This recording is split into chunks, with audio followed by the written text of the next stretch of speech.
Welcome to Let's Plunge, the podcast where we move past small talk and into real connection. I'm Kathy, the creator of the Plunge app, and each episode, we'll dive into meaningful questions that open hearts, spark reflection, and remind us what it feels like to really listen. Whether I'm plunging with a guest or sharing my own dives, this is a space to slow down, ask deeper questions, and discover what's waiting beneath the surface. In this episode with Justice, a brand new friend I've only known for 2 days, that'll be surprising when you hear how long we go back and forth talking about deep things, deep reflections. But it's a real example of how us coming together, seemingly on the surface, how much would we have in common? Doesn't matter the deeper that we can go to have a real connection that makes me walk away going, I'm so grateful Justice is in my life, and I learned so much from him, and I really, really enjoy the inspiration going back and forth. So enjoy the episode with my new friend, Justice. Thank you for being so brave, buddy.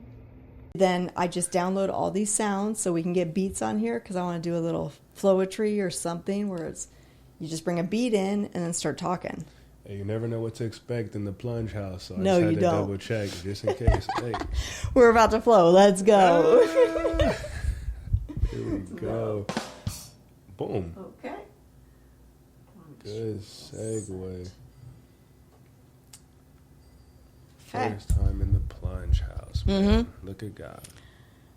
So in this plunge, this is interesting that tests it out on you.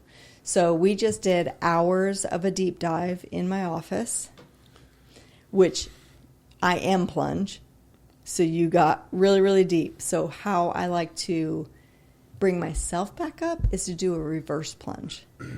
So we would start in the depth and slowly come up back to blimping and go on with our day. There we go. Because we already have the comfortability, is what we call it, right? Like we're already there. Oh, yeah, you've seen me in all of my right, of my so stages. we can already go there. So we'll try to do a reverse and see what happens. See if we can go there. Yep. Give it a try. Okay. Have you experienced heartbreak? Oh. And at this level, right, we're in the depth.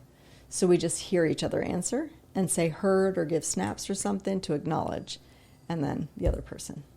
So we're not going to riff off it this time. And then I ask you a question after. No, it's just the same. We take turns answering the same one. Okay, cool.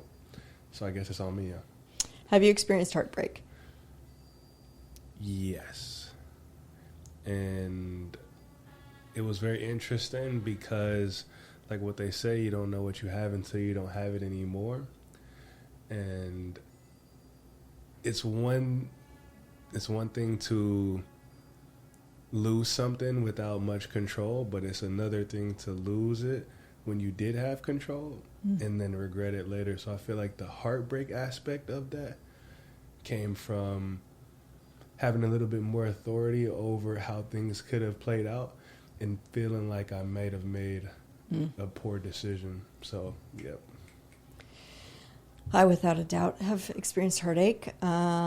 I would say both on a physical human-to-human relationship, heartbreak, heart crush kind of thing, a more subtle heartbreak with grief and losing physical ability with my body is heartbreaking.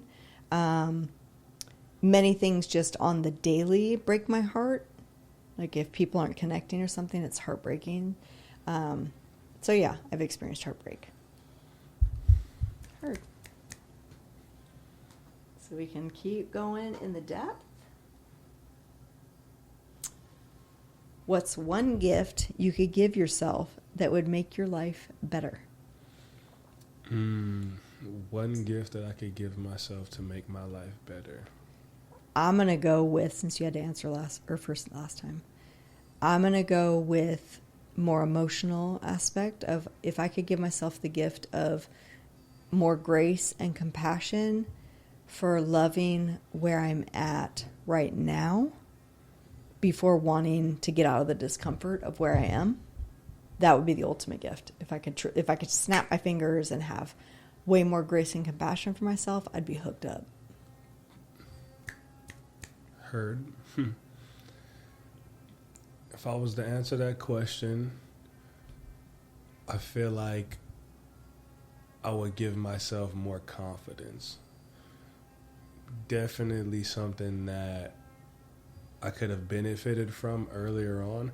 And also I can say that I didn't fully understand what confidence was earlier in my life. Even if it was like being confident on the court, being confident as an athlete and being able to like make those moves, make those commitments, take those risks. Like there's a lot of value and confidence that I think I could have benefited from as a younger individual that now, yes, I reap the benefits of. But before, there was definitely decisions that I made out of not having confidence that definitely could have been rethought. Well, we're going to do surface and we're going to go up to blimping, not because of any other reason than there's hella work going on above us. So this could all be just nil and void because it's annoying in the background. And it's not something I want to share. Or it's nothing like quality time and we look back in the right. memory book and be like, totally. Yab session with Kathy. Okay, we're in the surface now. So we're ascending. Cool. What do you define as classy? I would give words of refined, humble, put together, and there's clearly some elements of privilege in there that gets it really fucked up. Like now classy is starting to be privilege. But I think if someone's like a class act, the major components would be humbleness and togetherness. Like basically someone who has their shit together, basically. Yeah. At this level, we can go at it. We're on the surface. We can go back and forth. Let's go. Yes. Hey, you aren't going to tell me twice. Right. I just start kidding. I mean, we already have this whole plunge thing down. So this is why I'm like, well, if we are really deep humans and we're mermaiding, I actually need help going up to just be like, oh yeah, what's your favorite color? It's okay. I got you. Yeah, we're going to take the dogs off the leash on this one and just let it go. No, but I think you're on point with just having things together, you know? Mm-hmm. I feel like classy is a certain sense of being organized, you know, very intentional. Yeah. That's what I envision when I see someone who's classy, just outfit very put together. Right, the outfit's put together, totally. You know, the skin is clear, all the maintenance done, shoes clean. So I think about classy. And yeah, I think that's pretty much summed it up. We got classy down. Okay. How good are you at giving directions? I am straight up awful unless it's about landmarks. I can give really good directions with landmarks, but not north, south, east, or west and streets. Interesting. I'll say without my Apple Maps. That is. Let me type it in. I'm really good at directions. Oh man, I can do the voice command to Siri. Yeah. Can do all of that. I will say, without Apple Maps, my direction skills is giving directions. Giving directions. Yep. Okay, giving directions. I think I'm actually pretty good. I think I'm pretty good at giving directions. Just to get a vibe, are you going to say go east? Go east on Mill Plain. No. Okay. I'm going to start with a point, and then I'm going to start naming known landmarks. Okay, so you're more landmarks like me. Okay. I'm going to say landmarks, my favorite food spot over there. And I might send you a longer way because of what I know. Just adventure. You're going to make it there. That's all that matters. Okay. Okay. Going up to the blimp. It's so crazy. I feel like I got random questions for you because I know you're just like this you jar can just riff, with just so much like knowledge and love and free game to the point where it's like we got to start chipping at all the free game. Well, there is a portion of my podcast that I call Ask Kathy. And I'm always looking for people that will come in that genuinely want to interview me to get answers out of me. Add me to the queue. Okay, Add me to the queue. We'll do a blimp and then we'll just see if you have some questions. Copy. What's a place you've always wanted to visit and why? Most recently, Grand Canyon and the Redwoods. I want to see the Redwood Forest and Grand Canyon. One, because it's more accessible in my mind because I'm not traveling overseas. But I just want to be in awe of something. The Grand Canyon, I know I can't help but feel in awe by what? How does this thing exist? Interesting. Yeah, I wish I could go to the Grand Canyon, actually. But if I had to choose one over another, London, Europe, many different reasons. I'm a city guy, born and raised, so something about being in a big city, well-known city, but in Europe interests me. Something about the British accents. Absolutely. It always calls me. I can hear it from a mile away and instantly be intrigued, so that's super cool. And just, I like to go to different places and just imagine, like, man, like, what if I was a young kid walking around here growing up? Like, I wonder how life would be and see how people are living. And I think London specifically, because I have no sort of perspective on London, everything is going to be so new and so fresh. So to explore London would be top of my list, 100%. Jake and I talk about just him going there long enough to come back with an accent. Because we both think it's sexy. Hey, she said it, not me, but I'm 100% with that. I mean, do I want my husband to have an accent? Sometimes. But would it get old? It probably wouldn't be as novelty, right? Once he has an accent, like I wouldn't know any different. But the idea is it's very novel. It's like really like, ooh, black man with a London accent, say less. Not Idris. I know. I mean, I'm used to his now, so, but yeah. I think probably I was most in awe being in Europe because I've never had a perspective of just how new and young the U.S. is. Like going to the East Coast for you, there's some history there, but going over to Europe is next level. Like it's old. Like this land has been around. Like I want to go to different places in the world that have that history. That U.S. is so new.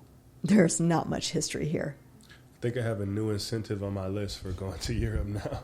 Because I'm very big into history, even just in general. Like, first time I went to New York, I could definitely feel like, oh, yeah, there's a lot of experiences that have been had on this street.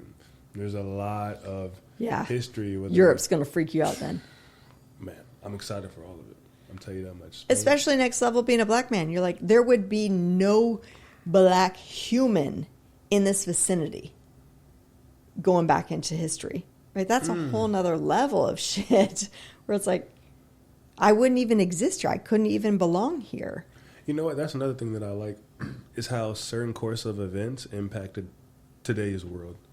Whatever decision making was going on in the past has now allowed us to be here in the Plunge house talking about it. Right. So that's another thing I'll be interested in is going to do a little bit of history lessons.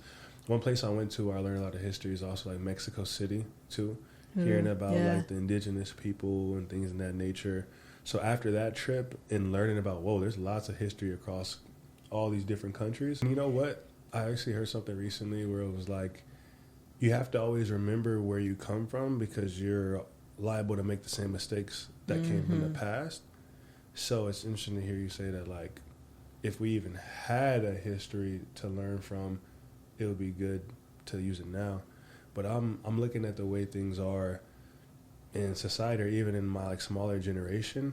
There's so many new things emerging, whether technology wise, whether socially, and I'm very interested to see how that's going to impact us in the future. And also, is there anything about these massive technological changes, societal changes that we can learn from in U.S. history, from our past in the U.S.? Yeah. Like, how can we use that? That would be something I'm interested in learning more I'd really about. like to have faith that the U.S. is learning, but it doesn't appear like we're even learning from our own shit. And do you feel like leading with love and compassion could be one of the biggest forces. And if not only love and compassion, what else could there possibly be that could really help us move in the right direction, just from your personal point of view?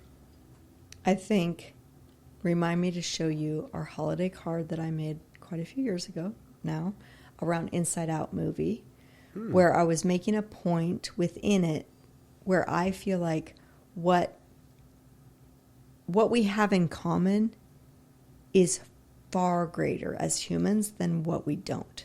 So what I know humans have in common, regardless of the stories, is emotions.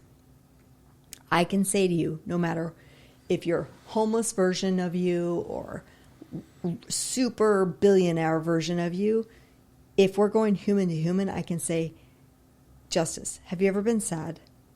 And you're like, yeah. And not sharing the story, then I'm like, me too. No matter who we are bonded through having shared an emotion the same. That bonds us. Love, have you ever loved before? Have you ever been loved before?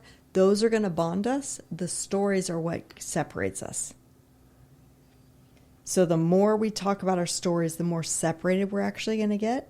Because I'm a privileged white woman, you are a black man.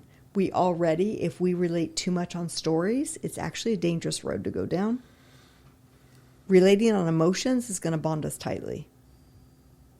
And you know what? The one thing I feel like I'm excited for you to share with the world is more of the nonverbal cues to connect with folks.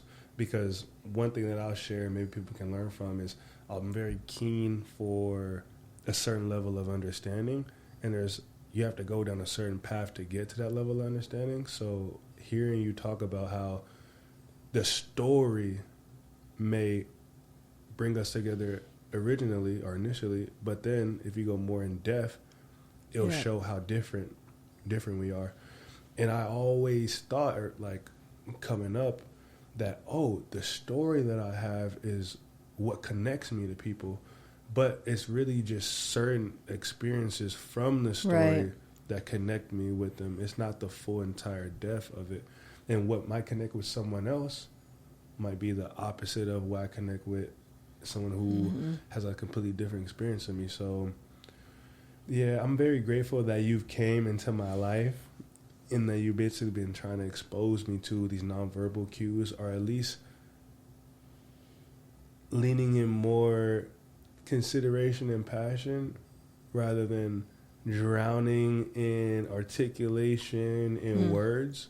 So that's one thing that I could say for sure. We might want to preface for everybody that it might sound like we've known each other forever, but we've had 2 conversations. That's actually a really good point to make. We might preface that because it's easy for them. They can go deep. Essentially, we're strangers, but we're not. Right? Like, in all intents and purposes of going out in the world and expressing who we are and do we know each other, we would fail. Because it would be like, well, maybe not, because we gave a lot of details really fast about our lives, so we might be able to regurgitate a few that would prove that we know each other.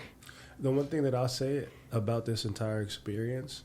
Bring your mic in. You got to get comfy with this. Let me get right here. There we go. The one thing I'll say is the vulnerability aspect.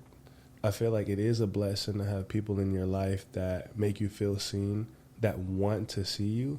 And I feel like in order to get to that point is being vulnerable. And I appreciate you once again, because when we did first meet, I could instantly tell off the bat that you genuinely cared about the questions you were asking me. And do you think it was more nonverbal that I was giving? Or do you think it was in questions? Like, can you articulate why you knew? So that's pretty unique, because you did ask profound questions, but really looking back into it, you have this very intense look to you when I could tell you're getting into that mode. Sure. And it's beautiful to see you making correlations through Jake's experience and my experience, and kind of lighting the fire under our own dialogue. Yeah.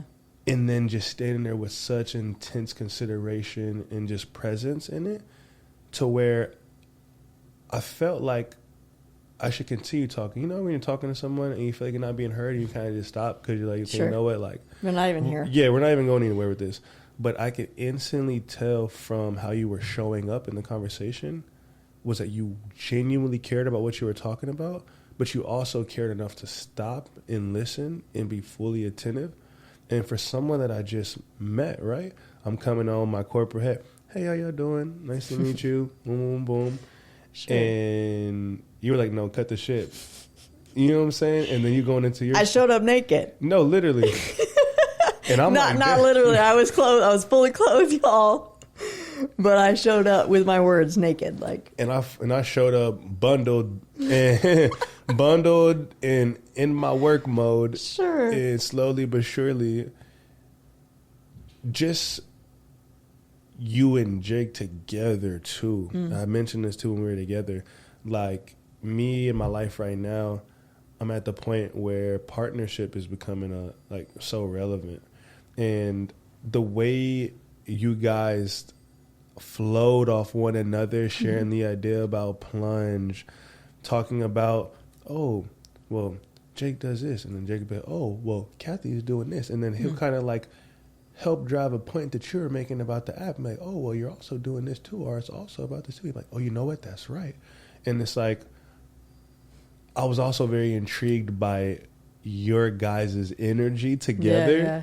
And I said, let me pull this seat real quick and let me sit down and get comfortable, And ever since, not too long ago, 2 peas in a pod. We locked Yesterday? in now. Yep. Was it yesterday? It was yesterday. Yep. Sunday, because today's Monday. No, yep. Jake and I reflected afterwards that I have this one friend in my life who has very different upbringing. We have different perspectives in life, and she's been in my tight circle to observe a lot of the parenting or our relationship, like Jake and I. And when she reflects something back to me, I'm bewildered. For instance, there was a moment where I had a women's circle, and my friend Judy was a part of the circle, and Jelena came up to me in the middle of it and was like, hey, can Libby come over? And I was like, yeah, of course. Like, she can come over. And I seemingly didn't think that was anything. Later on, Judy was reflecting to me, I cannot believe the interaction with you and Jelena. And I was like, when? What? What did I do? She's like, she came up to you, asked a question, and then you answered it. And you just had no problems letting her friend come over. And I was like, why is that a huge deal? And she shared, like, in her life, that was not even a possibility. Like, do not interrupt me. My mom would never let someone else come over. Like, she was just sharing a different perspective.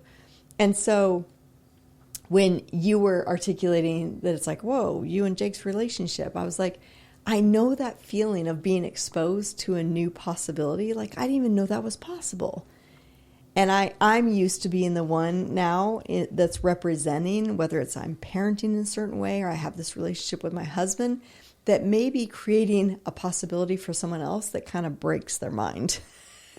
No, it definitely can. And I'm always exploring, and I'm very curious. So when I see something that I'm not too familiar with, but it hits. Is this I'm witnessing? No, literally just like ebb and flow. It's like. Yeah. And I'll give them an explicit example on when I noticed it very clearly was when Jake was talking to me about his upbringing, and we're seeing a lot of alignment in my upbringing and his experiences. And then you basically just gave him his flowers. You were like, no, this man right here, with real intensity, real love, like he made it happen and he broke many generational curses. And you said it like you were proud. You said it like you was there with him. And you said it like if he had to go through it again, you're going to be right there with him and make it happen. And kind of touching on what we were talking about earlier in my life, it's unprecedented feeling to feel supported and to feel seen and to witness you acknowledging him like that.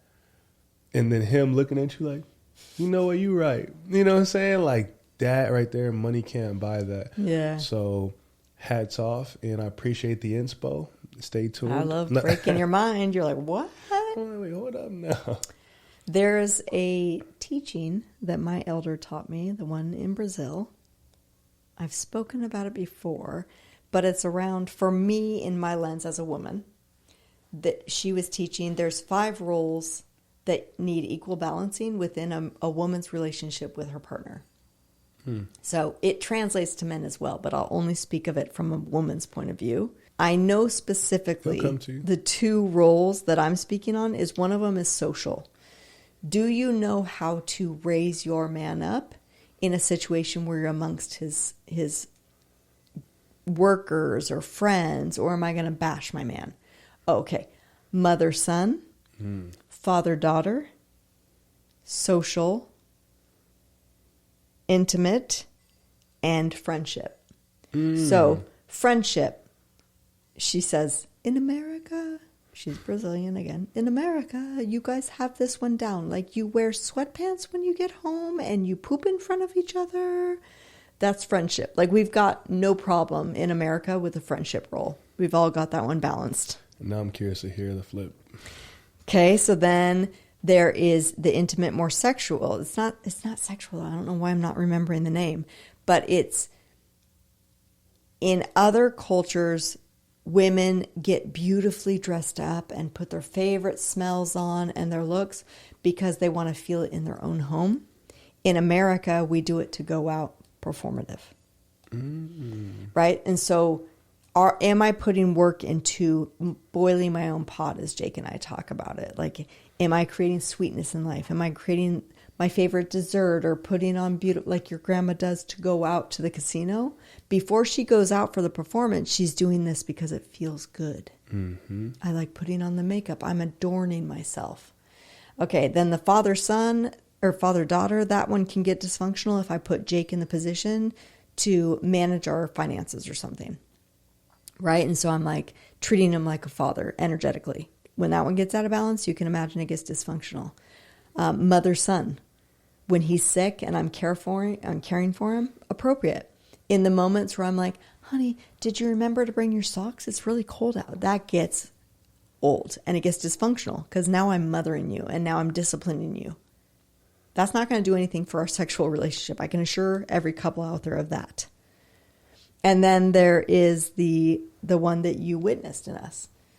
I know how to put him on a pedestal, not because I'm just doing it for performance, because I genuinely am in awe of him. And I know how to present that as respecting my man. Right? So some of those things come really natural, and the whole point of it is that you balance them all. Right? Because I've got a little bit of all of them. We've got a little bit of all of them. So on that note, to Our Lady in Brazil. Maria, yes. Maria, we appreciate you. Yes. And your lessons are being passed down to the younger generation, yes, literally as we speak. And to my future wife. May I take a moment? Future wife. Please please don't be my mother. Like, you can bring that energy in. I'll be your father every once in a while, but let's not get out of balance. Balance is key. Balance is key. Lover. It's not sexual. It's not intimate. It's the lover. The lover role, the social role, the friendship role, mother-daughter, father-daughter, and mother-son. You know what? I really appreciate conversations like this because when you don't have an elder in Brazil or really wise people around you, right, you try to find this type of knowledge from different places. And as we talked about earlier, everybody has their own unique point of view on life. And what someone else may value, I might not share the same values. Totally. But hearing this five-piece breakdown, man, it would feel good to have a lover when I need one. Right. It would feel good to have that mother experience ever so often. Balance is key, you know? Yes. But right now I'm starting to realize one of the most important decisions you'll make is who you decide to partner with. And also, I feel like lately I've been so focused on the partnership to where I do not think about the lover aspect. How can I make someone feel loved? So that's interesting. Lover for self. You know I'm going to self-reflect. So it's like, when's the last time you put on... Look, sensuality in our culture has gotten it twisted with sexuality. Sensuality is not sexuality. Sensuality is the senses. Can I put this cologne on because I love this smell? For me. Not do I think the ladies will love it. I have looked up online. This is the most popular one. No. This is I love this smell right now. This is interesting. This is my favorite taste. Sensuality. All my senses. Ooh, I'm going to put this music on. This is the lover. This is how I'm loving myself. Now, if I'm in relationship and I'm cultivating the lover, I might be doing it from this place of it's both pleasurable for me, but also I'm setting the stage that is pleasurable for us. I'm going to put the silk sheets out. I'm going to put the ambiance light on. I'm going to put the music, right? That is all helping cultivate the lover, the intention of connecting sexually in this relationship. But sensuality doesn't have to be about sex. And so you can find love and be in relationship with yourself just fine. And that helps you cultivate relationship with another then. It's interesting because I like how you did the self-reflection on the individual point of view. And then once you come into the partnership, it's not just about me. Right. It's about us. And I think that's one of the things I look forward to the most when it comes to relationships is there's this certain level of consideration that you might not get anywhere else outside of your family, even if then. Totally. So once again, like, money can't buy a certain level of consideration.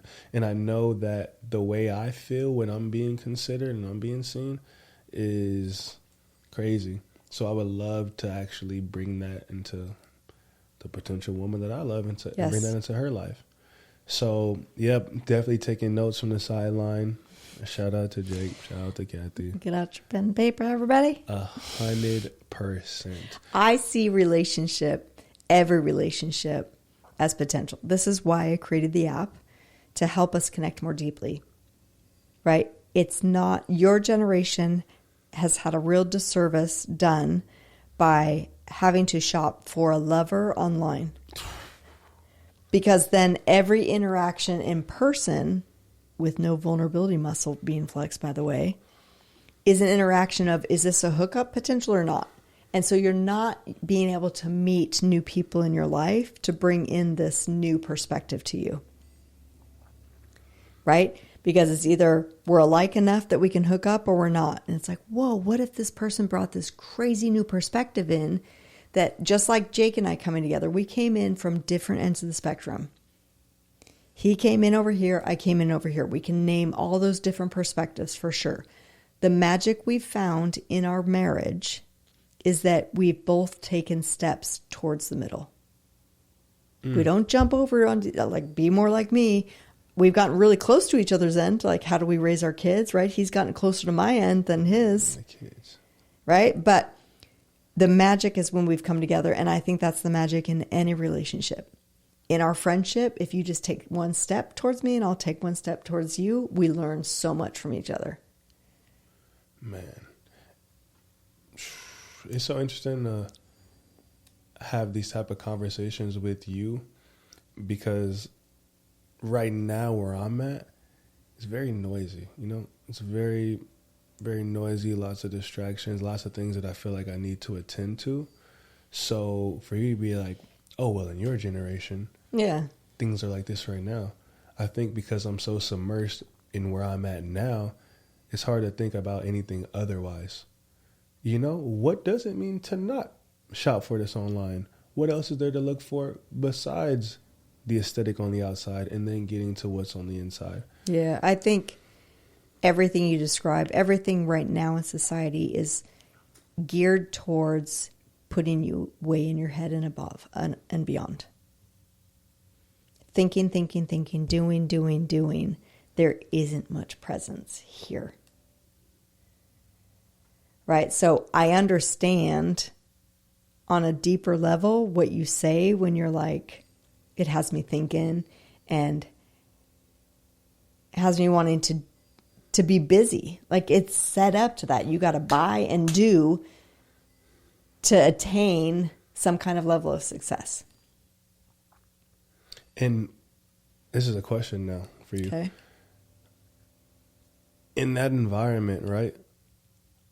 how would someone like yourself go about finding the things that you value the most with very little external influence? Because, you know, the external influences are heavy, they're robust, they're calculated, and I just want to find the things in life that mean or hold value to me without taking bits and pieces from what life is throwing at me. Or maybe is that what it's all about? Am I supposed to basically take my exposure and then allow that to define my values?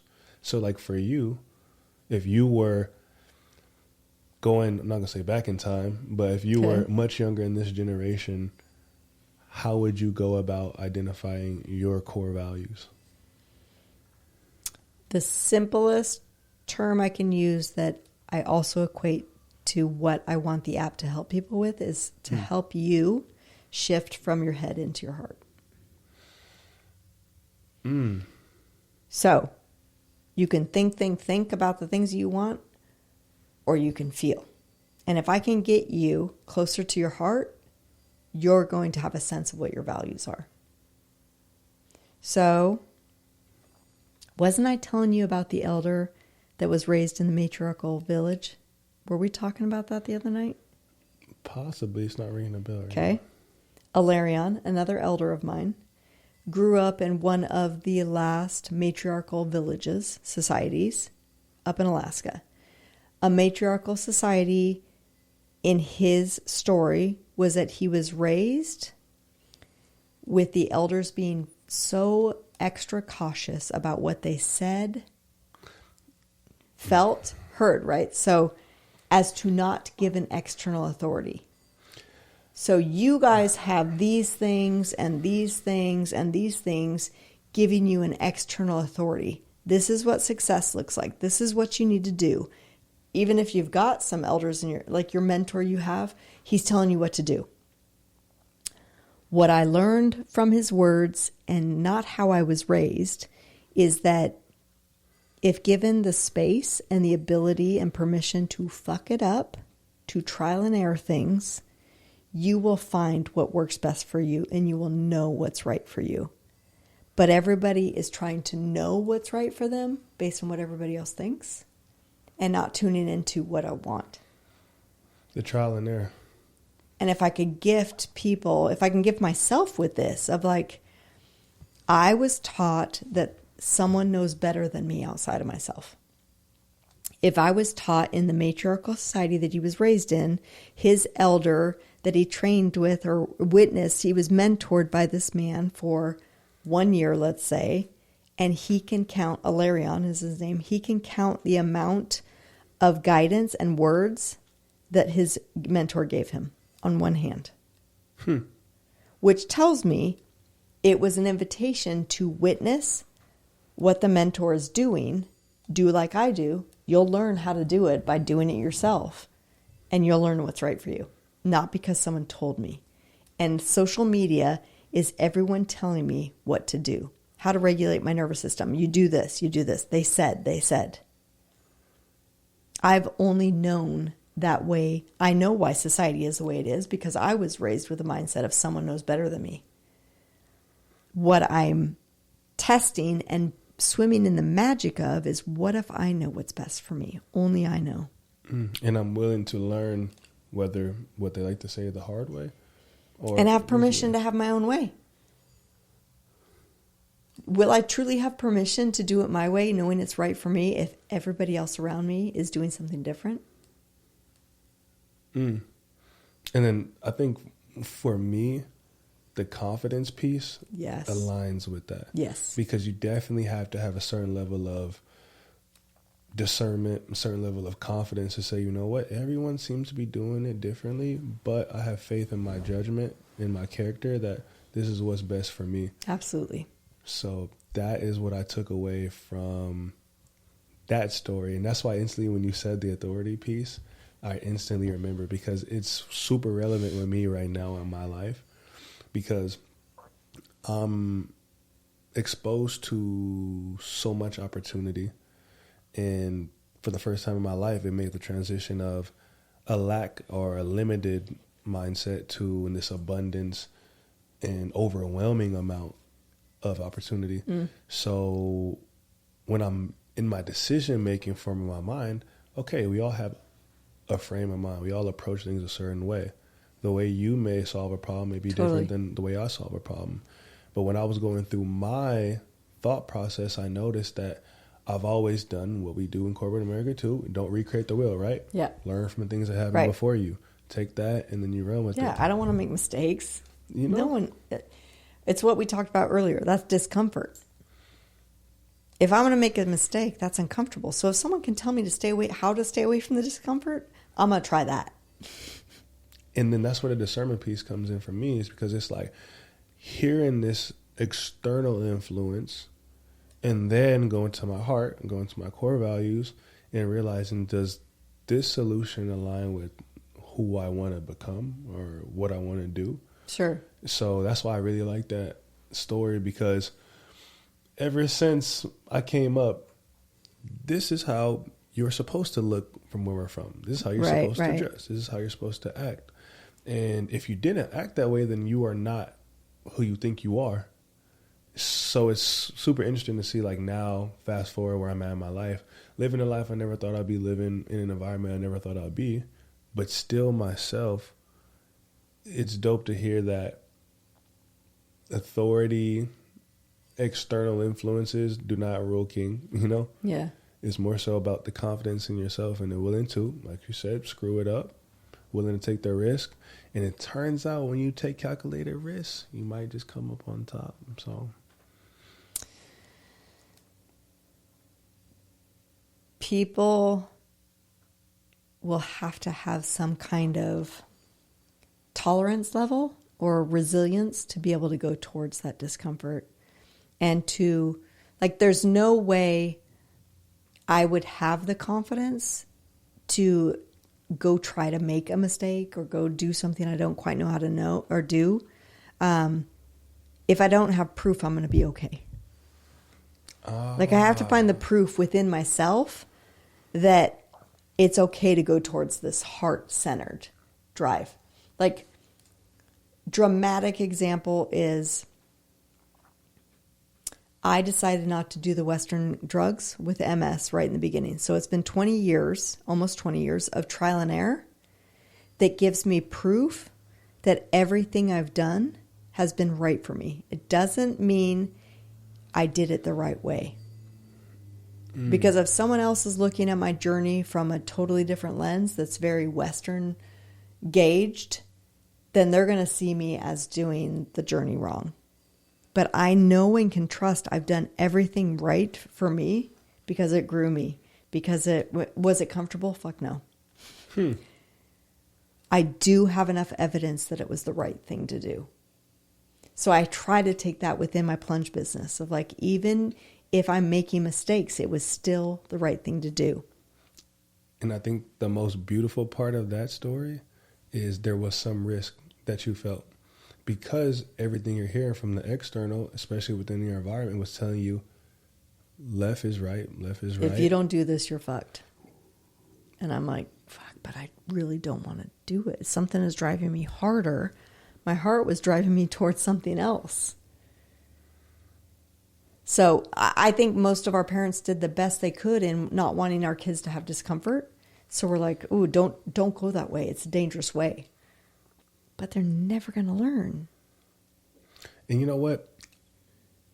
I really respect how you took the ball into your own court. That's what I like to call personal sovereignty. I would like to reference that is the first time I learned the word sovereignty. I'm just about to the point where I can seemingly spell the word flawlessly. Yeah, don't kill me.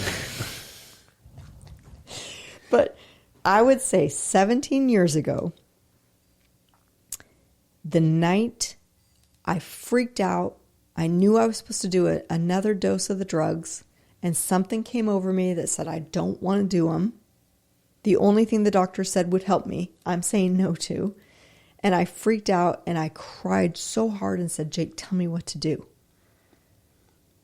And God knows exactly why he said, I can't tell you what to do. You've got to make this decision for yourself. Fast forward years later when I learned the word sovereign, that I was like, oh, that's what he was gifting me with. That's what he was teaching me. I cannot make this decision for you.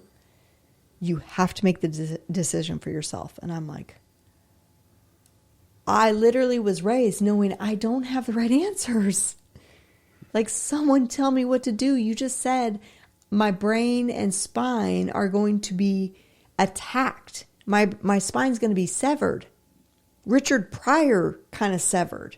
Like, there's no reason I should rationally think, I think I'll do something else, like not take the drug. But I know 20 years later, it was the right decision.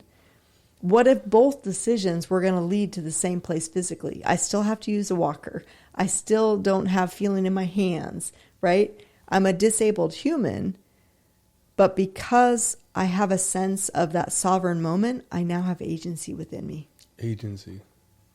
And I've got a high level of agency so I can continue this journey. You know what? Exactly what I was thinking in my mind while you were talking, you instantly spoke on, which is, and I'll say it from how I was going to say it. In my life, when it came to personal sovereignty, I always thought that was a privilege, you know? I always thought that you don't just have personal sovereignty, you have to go work hard. You have to create that, whether it's through economic freedom or stability, or whether it's through becoming extremely in shape in order to do these physical things. Because of what you learned outside of you. Exactly. Okay. You know? Yeah. And hearing you talk about it is, regardless of if you took all the external influences or if you just completely went on your own world of things, if it came down to the same outcome, you still had your own personal sovereignty to make that choice, because you'll choose to go left or go right. And that the fact that you took the personal sovereignty and you took authority and agency over your own life, and it actually still, you know, you still rocking and rolling, I think that's a beautiful thing right there, because you didn't fall subject to someone else's opinion or someone else's thoughts. And you were like, you know what, I'm willing to take the risk based off my own beliefs in myself. Which means I won't be a victim either. I won't have to look back and go, you told me I'd be fine, right? There's a lot of anger towards the medical system. I know why the medical system is the way it is, because in my personal view, I made it that way. I do not want to know my body. I do not understand my body. I want someone else to know better. Here's the doctor. So when I put all that pressure on the doctor to know what's right for me, I sure as hell have someone to blame when that doesn't work. That's what our system has become. And it's crazy because that agency led you to say, you know, I'm going to do my research. I'm going to go figure out what options do I have. I'm going to figure out, okay, what am I dealing with? And that right there proves the point that the personal sovereignty is not a privilege. You know, we've always had more of it than what we thought. We just actually had to believe in that authority. And from like making that relation, you know, from my experience, I always thought that it was a privilege and a price that I cannot afford. So you in this live moment is like encouraging me, even when it seems like I'm taking a risk. Absolutely. That is what makes the situation so unique, is because by not going with the externals, you now pose the risk of, let's just say, worst case worse. Oh, it might have been whatever they thought. But to your point right now is that you're not the victim, because you knew that you took control over your own life. And that's why I'm here and I'm celebrating with you, because you rocking and you rolling. I've set it up and I continue to build I call it my we. The only difference between the words illness and wellness is the I in illness and the we in wellness. So I've had to build a we around me. And part of my we that I describe in my family of Jake is someone, I need you to hold my hand in making this decision, to hold with me that I'm making the right decision with me, even if it's seemingly wrong, even if I fumble, even if I fall and fail from this. I need support reminding me that it was the right decision. Because it was your decision. It was my decision, and it was the right one for the time. and I'm learning from it. I want to get away from the other mindset that I have nailed. I've mastered it of like, I made the right decision or the wrong. And the proof is I either have money or I don't, or these external, right? Like I have to own for myself that Plunge is successful, right? I've run a lot of passionate businesses, but because in our family, we didn't need me to be the provider, Jake took that role and we were very conscious of it, that I seemingly think that everything I've done, live everything mindful, photography, if I didn't make a shit ton of money, it wasn't successful. I've had to shift that shit with Plunge now of like, this app in this moment is highly successful. Why? Where's the proof? It matters in my life. It's given me a tool to connect more deeply to others, and my loved ones have given me lots of proof of how it matters in their life. So I have to say that is enough while still maintaining that I have goals and I do want to see financial success and I want to have that proof on that level as well. But will I be able to have that if I don't honor it's highly successful now? And that's a practice. I don't always stay in that state. Oh, it's a continuous. Yes. I'm like, reminder, it is successful and I still want more. I am healed and I still want to walk better. Like, what if I wasn't in control of it though? That's the part I have to be able to give up and give grace to. The word that instantly pops into my mind as you were breaking that down is evaluation, you know? It's like, what am I looking at to tell me if this is a win or this is a loss, you know? And that is the foundation of everything. And I'm very inspired right now to reevaluate how am I looking at my personal sovereignty, because believe it or not, like you took a risk, you know?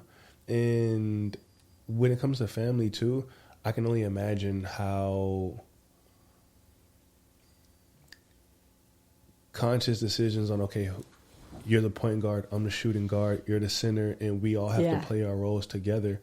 And I already know that you're an extremely ambitious woman with all types of ideas and a ton of love and a ton of passion.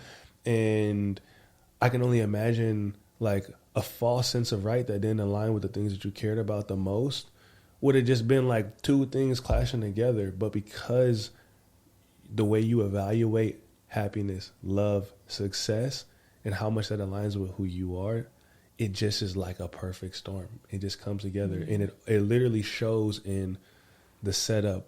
It literally shows in the app. It shows in the conversations you have, the level of intentionality. And we've accepted that you may show up naked. We accepted that it may seem, it may look like a disability, or to the guy outside like you're on some drugs. You know what I'm saying? Yes. But ultimately that is because you become so comfortable with you to where everything else around you just falls into place. And I feel like that is, like you said, it's continuous for me, even thinking about how do I evaluate, like what you said, right? Earlier, you taught me about how when someone's sharing something with you, you instantly say, let me reflect internally on how this shows up in my life. How's this person mirroring me right now? You see? And it definitely has me wanting to spend time with what is my evaluation framework, you know? What does success look like to me? Right. Jake and I are always like, okay, if his number one value is kindness and mine is authenticity and vulnerability, a perfect example. Okay, this is a real life story about value, specifically money. For our 25th anniversary, which was 2 years ago, I fell in love with this idea of something I had seen in the past that is like a bracelet that has holes in it and it represents connection. And long story short, I Google it and it's, oh God, what are the, Cartier. It's a Cartier bracelet. So I was like, Cartier. So I look on it and I'm like, oh, that'd be cool to have these bracelets. Oh, Cartier bracelets. Ooh, 5,000 each? Ooh. 5 to 7,000? It's a lot of connection going on right there. So, okay, let's say I bring this to Jake. And I'm like, this is what I want to do for us. I've come to the acceptance of like, this is what I want to do. I'm not sure how we are going to do it, but I value this tremendously. Sleep on it. Neither one of us value prestige or name brands or showing that we have money. That is not one of our values. We value something way deeper. And so when we talked together about how ridiculous that option was going to be, but we also got to the comfort of saying, Jake was saying yes, even though it was like, what the hell are we doing? We came to that agreement of like, this is a choice and you're going to make your choice. Okay. I then order fake Cartier bracelets. So now they're $200 level, right? And I'm going to what we call now as a prank, but it wasn't set up as a prank. I knew it was going to shock him to be able to give the Cartier. But what we agreed to as a family, because Jake and I value family more than anything, was getting tattoos together. So our 25th is the I see you tattoos because we value our kids and our family the most. We don't value money in that way. So here we are trying to gauge everything success-wise on money, and yet it's not our number one value. So it doesn't mean we can't have the money. I have to be open to the money will continue to come in that way, and it's okay for me to focus on what our actual value is, which is our family. So that's where we put the intention. And I have the most hysterical video that I can show you how all of us presented as a family. Presented the Cartier bracelets to him that he doesn't know the difference. Oh, sure. And he had to basically say, I see you. Like, okay. Yeah, I see you. And his ass just dropped out. Like he just panicked of like, oh no. Neither one of us would wear that shit. I would be mortified if someone thought I had a Cartier bracelet. Mortified. I'd be always hiding it. This is how I know I'm not meant to. If someone values fine things and not knowing they could have fine things, put the fucking Cartier on. You know, this is kind of a sidestep, but I think you're touching on something that is very important right now, which is we give a lot of value to things that don't serve purpose to what we really care about. Truly, yeah. And that's something that I'd be a hypocrite to speak on in full effect because I'm still trying to figure it out myself. It's so human. You see what I'm saying? And it's like for you to make that transition to like, yes, these things are here and we can have these things. But ultimately, it seems like it was some form of celebration going on, right? The bracelets were in topic because of what exactly? To me, I mean, I literally Googled really cool bracelets that represent union and commitment because I had seen these gold bracelets with holes in them. And I was like, I remember hearing something about union. So I Googled blah, blah, blah. And the first one to come up, I was like, that's it. It was just like an anniversary? It was 27th anniversary or 25th anniversary. So a big celebration. We're celebrating that we've been together 25 years. And you know, that's the connection right there. So many beautiful things about being in partnership, in love for 25 years.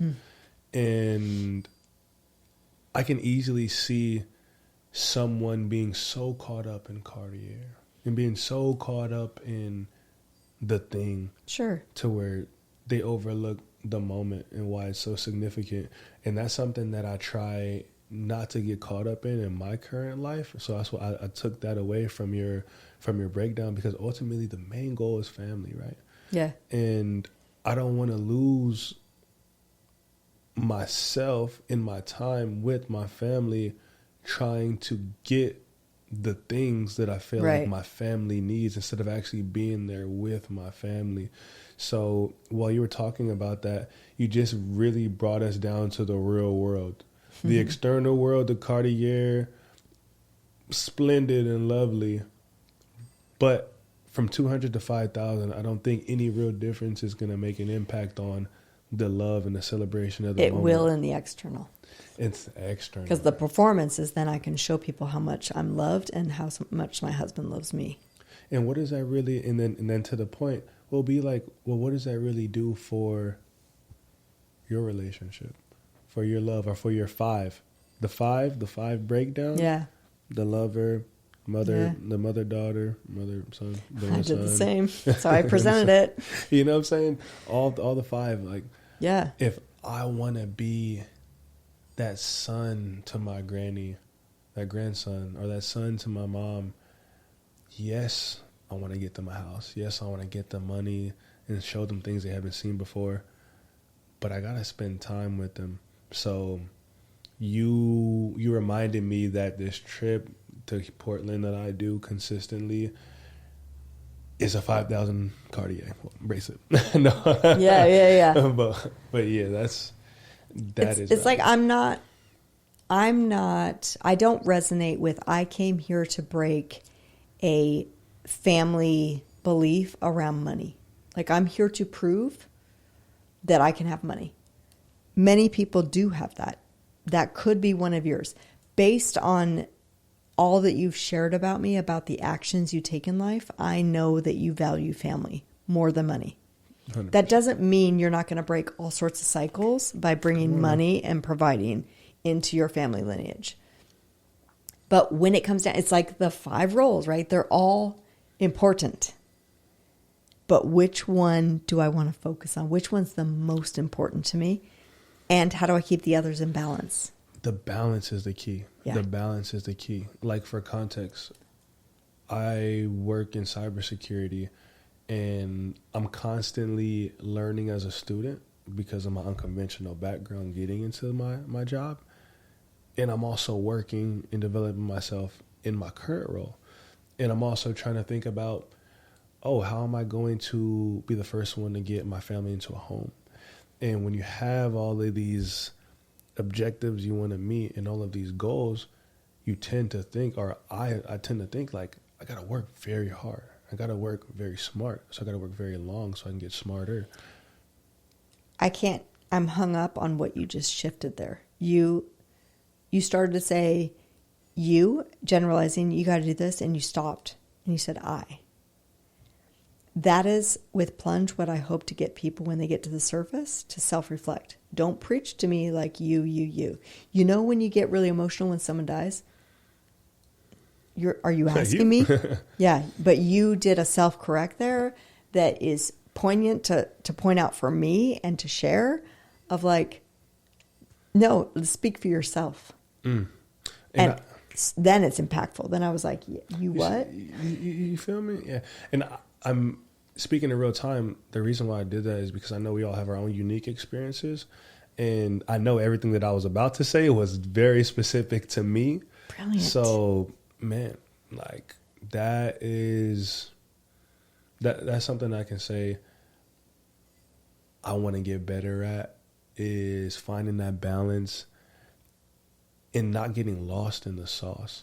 That's one of my biggest things right now, is having the discernment to identify distractions and the discernment to identify opportunity. And that's why I asked you the question about core values, because I believe once I really am clear, have the clarity, on my core values, then I can create this beautiful vision of who I want to become, what I want to do, that align with those things, so that I know for a fact I'm not steering away. I know for a fact one of my core values is family. So how am I going to show up for them? And how am I going to be there while I continue to challenge myself academically, challenge myself professionally, and create my own family? But while the time is precious and is definitely finite, how am I getting the most out of this time? And based off of the things I value is family. So I want to make sure I'm here for the holidays. I want to make sure I'm taking my granny to the casino. I want to make sure that I'm taking all your lovely advice on how to communicate with my mom and support her in a way that a son can support his mother. Yeah. Because that is what's going to mean the most to me once everything is said and done. An application built, that's splendid. Breaking financial barriers, very lovely. we can have it all. We can have it all. Yeah. And that's one thing I'll end off with there, is the abundance mindset. I think the gauge that's going to help you stay on course, it helps me stay on course, is which one gives me the most emotion and the most feeling. right? So it's like, I can have money, I can have it all, I can have all these things. This one makes me feel most alive when I'm focused on family. So you follow the feeling of aliveness or follow the feeling of satisfaction or pleasure, whatever it brings you. Like that's that internal gauge that tells you you're focusing on the correct thing for you. Yeah. I'm looking forward to when the day comes and I'm able to not be so heavily influenced by financial goals, Yeah. but more so how am I developing internally and how am I helping? I just think of Jake. Like because it's not one of mine, one of his drivers is a feeling of security. Security. And so he is doing what he does financially and always setting those goals higher and higher. And I'm always like, at what point is enough? Right? Not that we've reached any kind of level that we could say, oh, retirement. He's looking for the sense and the feeling of feeling secure. So I'm always curious, like, okay, which one of these things makes you feel the most secure? Is my pouring love into you helping you feel secure? No, for him, it's finances.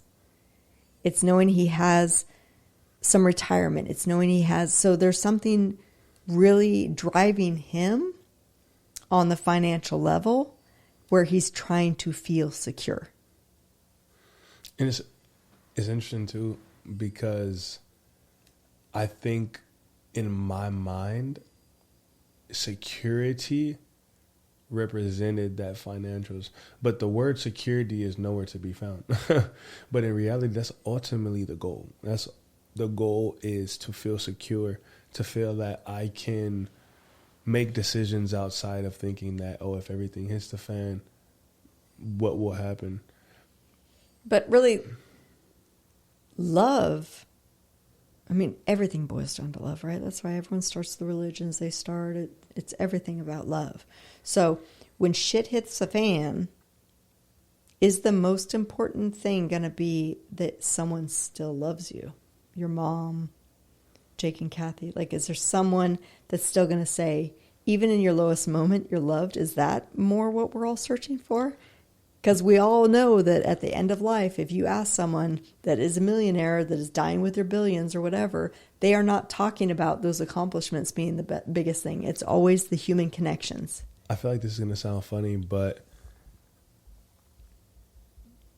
it falls down to the worthiness, Because without money, I feel like I don't have access, Yeah. That's where my mind instantly goes to.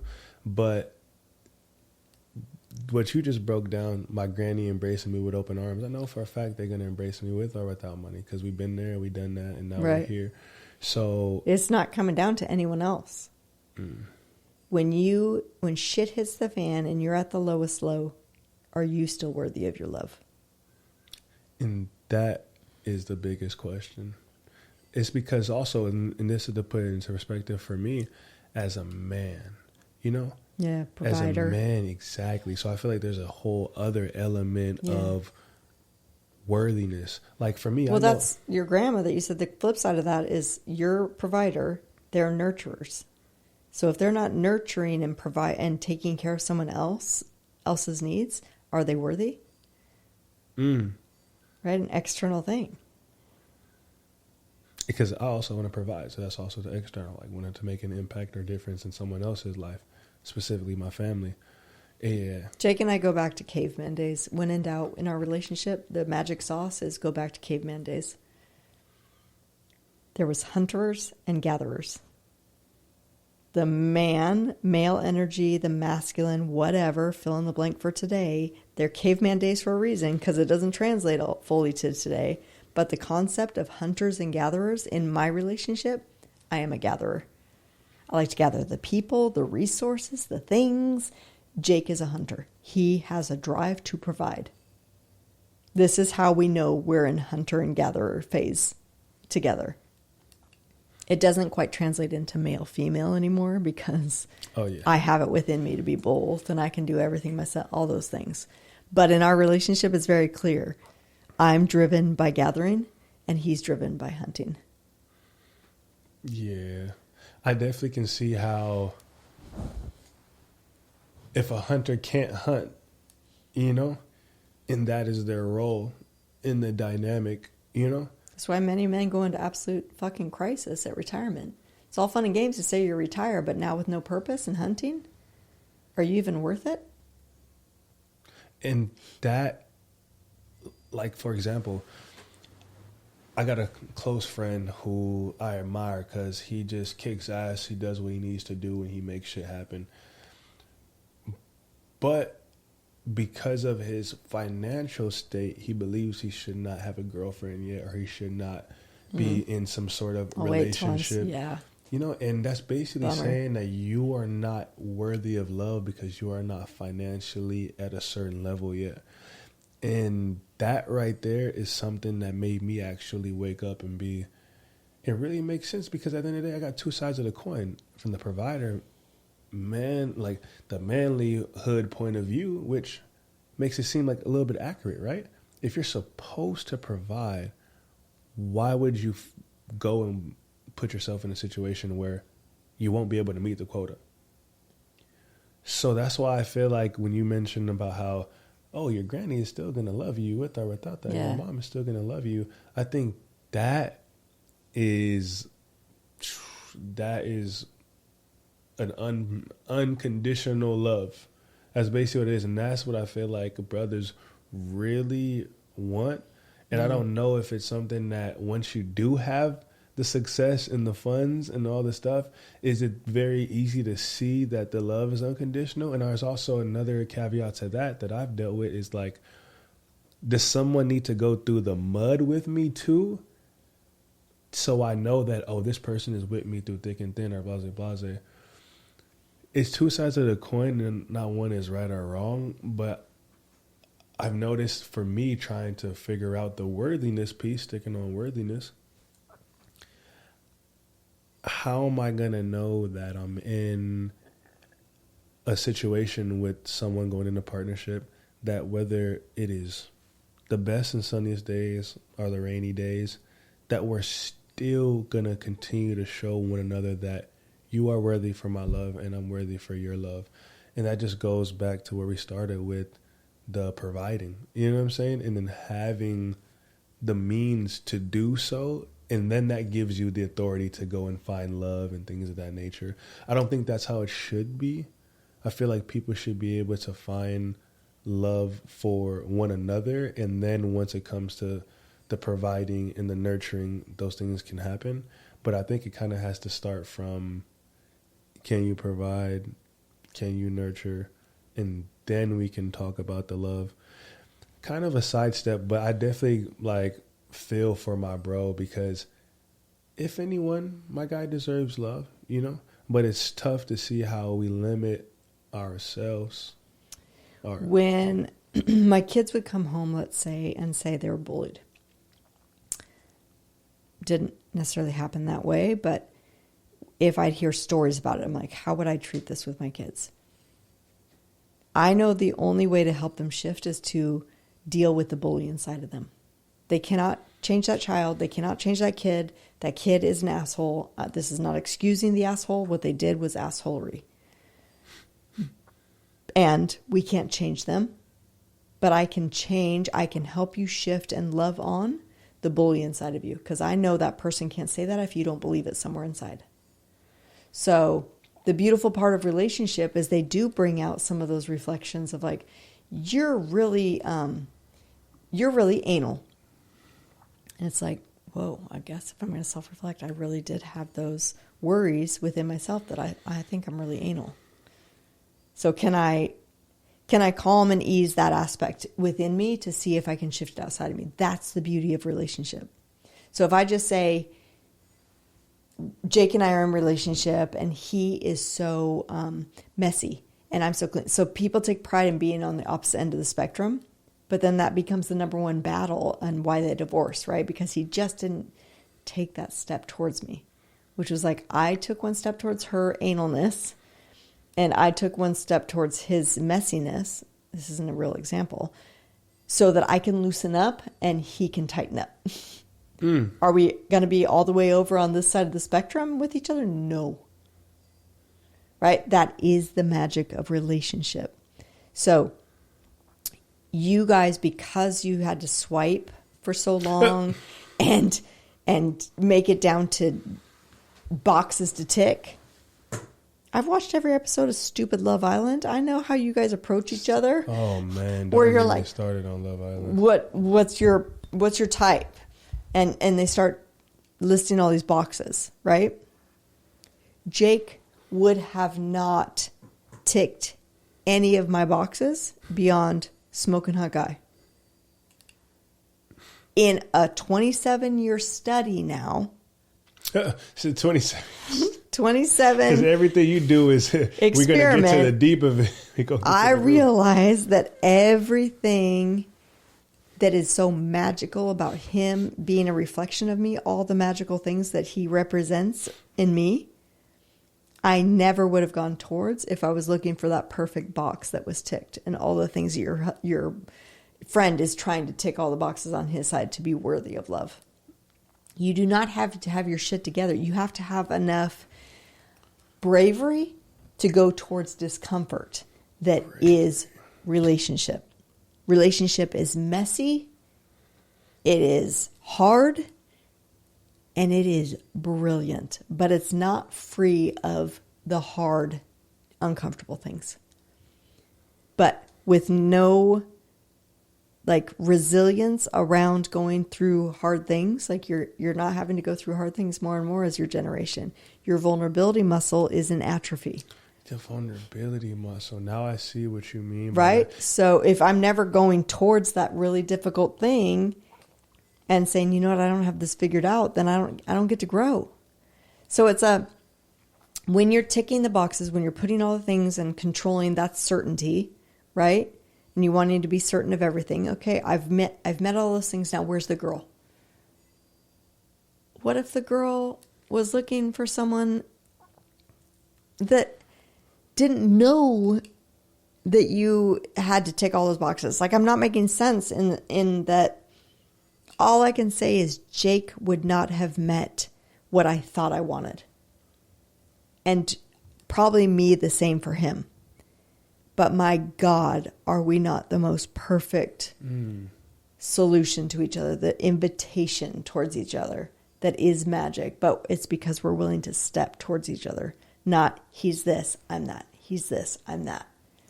And that kind of brings me to a conversation we had very recently where I saw myself leading with very less of me and more so you. And I think if I was in my friend's situation or frame of thought about what do I need to have in order to be, I wouldn't have even had the opportunity to show up for someone that I wanted to show up for because I would have thought of myself as not being in position to. And it's your whole scenario about how we're feeling like we need to get all these infinity stones and check all the boxes. And you might have met the right person literally for you, but you didn't even give them the time of day because you didn't think that you were worthy or you were ready to be in partnership or to at least consider someone outside yourself because you did not have the means to fully provide. So that is why I'm taking a very different approach now with my experience when it comes to connecting with people, with friends, with my family, to make sure I'm present. You know what I'm saying? If you can commit to saying within any kind of friendship or relationship, I commit to growing together. That commitment could be everything. I am stepping towards this threshold with the commitment that I'm willing to grow together, which means you're probably going to have to bring your messies together. You're probably going to have moments where you don't have your shit together and have it all figured out and have the perfect amount of money. That is growth. If you want certainty, we're going to get stuck in a fixed mindset. If you want to change into more of a growth mindset, there's the potential to grow together. Growth mindset. I love that. I'm very big on vocabulary. Yeah. You know? And like what words mean. And when you say growth mindset, it's like we are not fully developed, and nor do we think we should be. Right. But we're going to develop together, from what you said. Yes. And that is a beautiful thing to be in. That should be in more vows, right? Like that's the kind of shit we should be hearing in vows. Man, because at the end of the day, I feel like when we talk about the word worthiness again, right? It's like the growth mindset is basically saying that you are not defined worthy by a certain state of who you are. You always are worthy no matter the state, and you're always going to be able to grow, and you're always going to be human, and I'm going to love you for all of that. And that is priceless right now to me in my world. If you can give that compassion to yourself, you're going to attract that compassion all over. Right? I would make up a name for your friend. Who's the friend that is really hard on himself? Let's give him a fake name. You said K. K. Okay. I would go to K, and I would only want to work with the asshole inside of him that thinks he has to have his shit together and be perfect. Never mind what he's gotten from society and what girls are looking for and what they say. Where inside of you, Kay, do you think you have to have your shit together and you're not lovable until then? Because if we can get to that, we can soften the voice outside of you that might give you those clues. Like, oh, you ain't got a job that pays $80,000? Sorry, you're maybe not for me. Proof that you have that belief inside. You want to know what's interesting about that? Is the growth mindset falls into place too, right? And also an open mind. It's so interesting when I meet people who are very stern in a specific belief, and if what the dialogue that's being had is not specifically grounded in that belief, it won't make sense, nor they attempt to understand what we're talking about. So I can instantly see myself going down that rabbit hole right there with nothing but the best intentions. And I could see how someone else's own beliefs in something will literally hinder them from having that moment of growth or from being open-minded with this new idea of self-worth. That's why I would encourage you to take the examples of Kay, and instead of releasing it prematurely to him and trying to get him on board with loving himself and taking all those prerequisites off the table. That was really poor usage. But you use it for yourself. So it's like, oh, okay, Kay believes he should be successful in his career, and he believes, oh, wait, I think I have those beliefs about myself. Right? We can use, just like you're using your grandma's example of diabetes, we can use her alarm to get the sweetness in life language to yourself. We can use Kay's beliefs, strict beliefs about what he needs to have his shit in order to find love, to see if it's in you. Right? So we move Kay out of the way, and we're not going to waste our time trying to fix his problems. And we go, where in you do you have a belief, which is very common? I could see where you'd get that belief because of every dating show and everything women are saying about what they want in their man. My Lord, right? Lord. That then you have your own beliefs. And it's definitely there too. Like it's 100% there. Believe you me, I know I have a belief that if I'm not doing the right thing, that's why my legs aren't working. Or that's why I don't have use. This is why MS is bad, because I'm not doing the right thing. So I can see how it plays out in my own life to think I have to have my shit together and perfect in order to have the results that I want. So I can bring that into my own realm and do that self-reflecting so that I'm not separate from this other person that is like, I'm not like, poor you. You know what? And if I did my own self-reflection in that way, I definitely feel that my occupation and also the low expectations of me as a black man being in the industry drives me to kind of like align my self-worth with my performance or with my output or with something like that. And if my performance and my output is not high, then I'm literally meeting their statistic of what I should be, which makes me not worthy of all of the great relationships, the great experiences that I want to have. So if I had to put myself in shoes, I definitely can see how, if you're not making a certain amount of money, then, or if you're, and then for me, money, yes, but it's also about if you're not smart enough, if you're not smart enough, then what makes you think that you should be able to own this space? Right. And so let's say an employer says, ooh, we were looking for someone with a little bit more, we were looking for an employee that was a little bit smarter. Let's say that's the belief that you got from whatever they said to you. Then you'd have to revisit that wound in you. That however, whatever age you were that gave you proof that's like, you're not smart enough. Oh, you didn't finish high school. You're not smart enough. That was going to come back. It's like, no, you just have to revisit it to say, I'm continuing to heal that up. Right? Like we all have inner child work, and you'll get into therapy talk and it's like, there's an inner child. There's still a part of me that believes emotions are bad. No matter what is being presented, we got to fix them. The only thing I can do is continue to have awareness that that belief is still in there and do what I can to prove that it's safe to believe something different now. So if it comes up outside of you, proof that you're not as good because you didn't have the Ivy League schooling or whatever, it's like, ooh, that belief is still somewhere in there. I got to get to it. And you know what? I think this kind of falls into the point I was making about how I want to have clarity on the things I value and where I want to be, so that in the attempt to get to where I want to be, I don't get lost in one of the phases or one of the steps. Sure. Because ultimately, right, we need a certain amount of money to provide.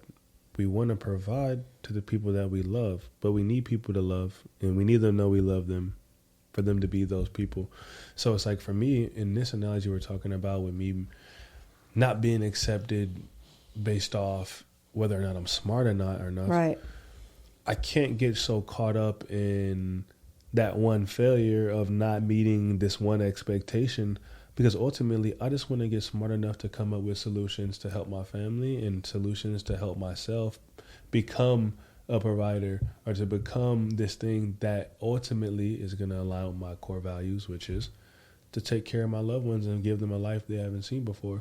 So that's interesting how there is an internal belief, or there it's definitely still there, about how, like, oh, are you smart enough? Are you smart enough? Oh, it's always in the back of my mind. Are you smart enough? Are you capable? Are you worthy? And like the word I used to always use is like, I want to be capable. I always led with that. When I talked to my managers, when I first was getting in, I said, I know that opportunities will come and opportunities will go, but nothing that I know for sure, or not that I know for sure. One thing that I know for sure is that my capabilities will outlast all of that. So in moments where I didn't feel capable, I felt defeated. But ultimately, with the growth mindset, I wanted to realize that, hey, you are capable. You just gotta go put some more work in, and not getting so lost in that one moment in time. Yeah. Like for example, when I got into my job, I finished the internship, and right after I was like looking for a conversion, and I didn't get converted. There's one job that was paying about half of what I ultimately got. And I felt so defeated because I was like, I didn't get converted after internship. I didn't land that job that my one colleague could have plugged me in with. And now I'm back to being a security guard. But I didn't stop there. I remembered that the goal was always to be capable. So I kept studying, I kept learning. I learned on my security guard job, and ultimately a new opportunity presented itself, and it just so happened all the stars aligned and I was ready for my moment of truth. So I just feel like there's probably many moments of truth that we lose when we're not focused on the growth aspect of it, and we're so caught up in that current event or that current time. So that's like going back to the example of my bro.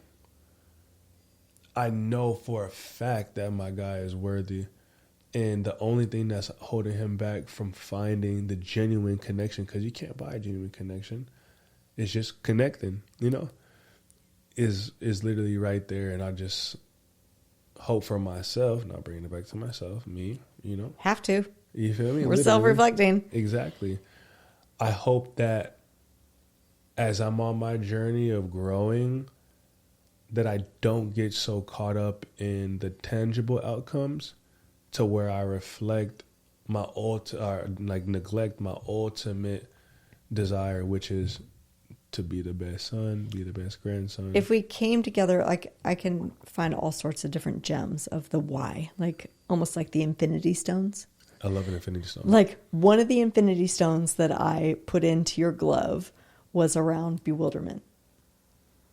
Right? Like I came in, brought this word in of like, have you celebrated where you are as you still hold on to, yeah, but I'm climbing. I'm going higher and higher. I want more. It's both and. Have you taken the time to celebrate how fucking capable you are? Because we know you're going to go into what you're wanting to test. Am I capable to do this? Can I do that? But there has to be some kind of balance of that one stone saying, have I celebrated all that I've done? You know what? I learned this a while ago. And so what they say in like the world of like project management, right? There's many phases in a life cycle. And one thing my mind instantly gravitated to when I read it was this concept called a phase gate. So it's like a phase gate is basically like, before you can close one phase, certain things need to be done. Gratitude. And before you can open another phase, certain things need to be done. That's the phase gate, in between two phases. And I just feel like within that phase gate, we need to have those celebratory moments of patting ourselves. Yeah. Exactly. Reflection. How are we feeling? Because you have all this proof, but if you don't honor the proof of how you are capable, then you just go back to, I am not worthy. Because you can get from one phase all the way down to the fourth phase, and you be like, and you hit a blocker or you hit some roadblock. I knew it. I'm just a fraud. I wasn't actually capable. But what about phase 1, phase 2, phase 3, phase 4? So, yeah, that's that concept instantly popped in my mind because we're moving fast. And there's so much potential. So we're going to continuously blow through these different phases. Yeah. But what I instantly thought of when you said that was a phase gate. When I'm done, I need to give myself a pat on the back. Before I start, I need to remind myself where I come from and what I'm capable of. So that is, that's just like something that popped in my mind. I love metaphors and physical things to go with, to remind me, like medicine and doses. How ironic that I didn't do the medicine for MS because I love medicine. So in the other bathroom, because I think you went to the one with the little stickers, go into the other bathroom and you can see there's these bottles or syringes of potential medicine and there's like encouraging words on it. So in this moment, I want a celebratory medicine for you to give yourself doses of as you continue to build, to grow, to achieve, right? Like I think every human could use a dose, right? I'm reflecting it to myself. I know it's very hard to go, I made it. Where's my new goal? Way up here. I made it again. Let me make that one higher, right? Instead of Plunge is successful. And I still want 1 million users. And is it enough that 1,000 users it's touched their life. Can that be enough too? Right? And so I have to hold both and. But without a dose or a reminder, sometimes I forget. No, we need the dose. We need the reminders. Yeah. I will say, and I keep trying to make this correlation to my lived experience working in tech, because I feel like it's made such an impact on my life. And obviously, opportunity, financially, like even from a learning and development point of view, tremendous positive impact. But I feel like all the free game that you touch on in the internal, like the life we live, we're here, we're living, you know? I see very little living or in my environment, and to stay on myself, right? Mm-hmm. I feel like when you're in a very competitive environment with very high turnaround, high velocity, like historically, right? Like we're talking about history. The way we get information now is probably millions of times faster. Totally. Than we've ever gotten it. But have the way we process information in our own heads changed or expedited in that way? So the moral of this point is I really appreciate Plunge. I really appreciate self-reflection, because it is very hard to lose yourself in these high velocity, high turn environments.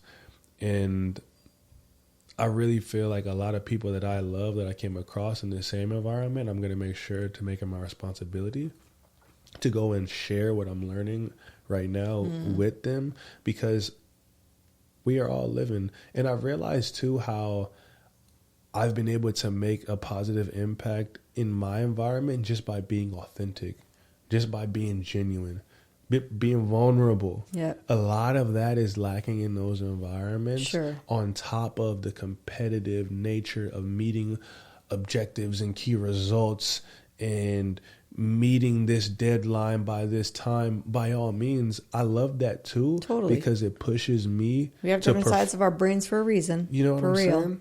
And it pushes me to learn faster, to learn more in depth, to learn more intentionally. So that's where like I'm playing the game and I'm loving it. But if I'm working with people and we worked with each other for how long and we have not connected, we have not talked, we have not shared experiences. And I dare say it's not just in the knowing. Like, it's not that you don't know his or her story. It's that you haven't had a connective moment to know that he gets sad and I get sad based on the story that might have been shared.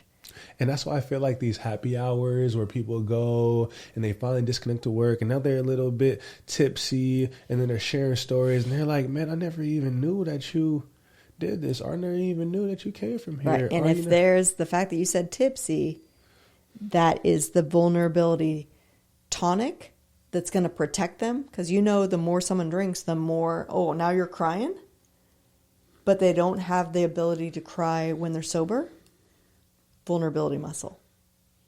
So it's like, ooh, liquid courage. They're all called all those things for a reason, because I need this liquid courage in order to be a little bit messy in how I talk, or a little bit like I'm going to share something, but if I have to feel any discomfort coming back where they judge me, I want a protection.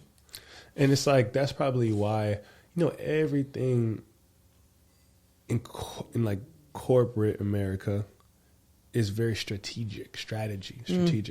And I definitely feel like culture and things like socials, like social meetups within the job, and then they have the wine and we're chilling and we're talking, they prioritize those. You know, anything that you invest money into, you got to think about why. Like, why are they investing money into this? Why are they making the time and the space and the money for us to come together and party and do these things? Which is why an app wants you to gamify and invest in it. This one is trying to help people invest in themselves. Man. So I don't want you to stay on the app and give me more money. I want you to invest in yourself and use this as a tool to help you create better relationships for yourself. Because connecting with people is ultimately going to bring more genuine energy into your life. That's how I feel. Like being more present in my conversation with you not only allow me to genuinely connect with you and Jake, and also be more vulnerable. I'm over here sharing my life story and getting more intimate about what I've been through. And then also after that conversation, it made me be like, you know what? I don't know this person from a can of paint, but I'm gonna go out of my way to what I hope and what I think to make a positive difference, you know, and to be what someone else was for me, like how you guys were there to listen to me, to share freaking, Sure. like that is what I think Plunge is going to help people, because people are going to start getting questions asked to them from the Plunge, and they're going to have such a positive experience of that self-discovery and self-reflection to where they can be like, you know what, my best friend needs to hear this question. I need to ask my best friend this question. I mean, what I would like to reiterate always is that Plunge was first and foremost made for connection to self. So if you are using Plunge to connect with yourself, you're flexing some kind of muscle, fill in the blank, whether it's curiosity, vulnerability, whatever it is, reading a question like, can you laugh at yourself? So this is my depth question of the day that I start the day with myself, right? I've pulled up tarot card of like, what question is Plunge going to give me today to reflect on? Can I laugh at myself? I'm likely going to carry that question all day and dive deeper and deeper and deeper with myself. That might even have me curious of asking someone else. Like I was sitting with a question today of like, how do I laugh? Am I able to laugh at myself? No, I'm not. Not when it comes to certain things, but then other things I can laugh at myself. So, right, it's having someone deeply reflect that then gives them the ability to reflect with someone else and connect with someone else. So it's first and foremost with the self. It gets rich and more entertaining and messier and juicier to do it with others. Messier and juicier, yeah. That is human, yeah. right? Do I like you? Do I not? Right? But we're just so far in these blimps talking about food, weather, sports, travel, and medical, right? For a tender soul that a lot of humans are, we got to get deeper in dating. We have to get out of this blimp, at least to the surface, and self-reflect and answer questions from I to see if we're going to get close to our values. You know what's so crazy? And this is like the most random thing, but it's so relevant at the same time. I was at this party. I'm vibing. I'm definitely not in my senses. I'm just vibing, having a good time. I'm meeting We've folks. got some liquid courage going. You know, we got a little bit, not much, you know. Okay. And I'm over here meeting folks and, you know, not the most in-depth conversations or chats or whatever you like to call it. Boom. And then I meet this one really cool girl. We're dancing, we're laughing. I take a sip of some liquid courage, you know, boom. And randomly, I could see like we're actually starting to have a decent conversation. And then she just asked me this question. Oh, so how would your ex describe you in one word? I'm like, wait, there's so much to unpack right here. Wait, so my ex describing me and also in one word. So now I'm challenged to think of all of the things and then come down with one word. And I just feel like it's a testament to what you're trying to do, because the question slightly random, you know, but then also very intimate. And it also forced me to think, you know, not only about my ex, but about me and how did I show up in her life to what she would think of positively, negatively. The fact that you heard it as something deeper is great. Likely that is exactly what she got from social media of questions you should ask potentials. But how I can translate it though is that if people can ask questions, i.e. the surface, to get people reflecting more, right? Because there's Let's do a series here. I'll talk you through what comes up. So I'm going to go blimping. Have you ever tried a sport that went hilariously wrong? What happened? Okay. What's your favorite sport to watch? What's the funniest thing you've ever seen on a cake? What's your favorite frozen treat? Right? We can riff, and we're probably going to go into lots of different descriptions of like, oh, I like this frozen thing, and there's a lot of bonding in that, right? Like, oh, I love popsicles too. Yes, childhood. Okay. Well, now that we're used to talking about other people, other things, other situations, now it's like a record stop, like, what was a game changer in your life? Right?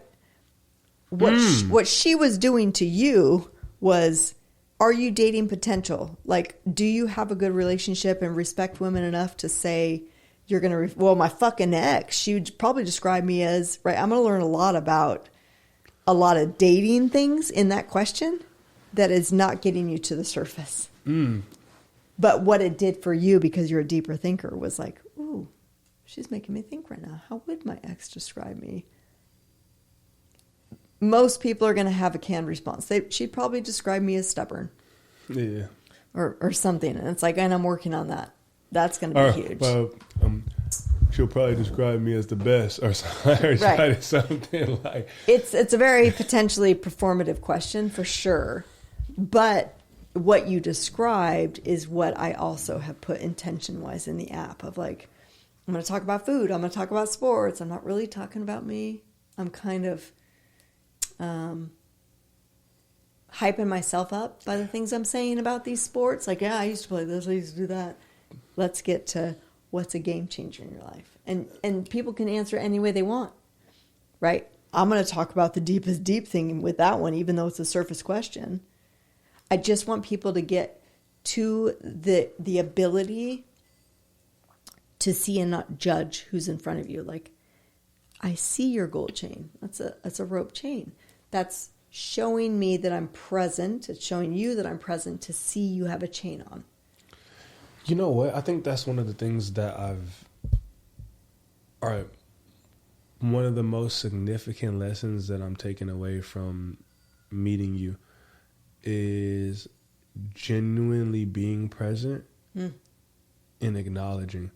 Like, even our conversation earlier where I but I just said like worthless, you know?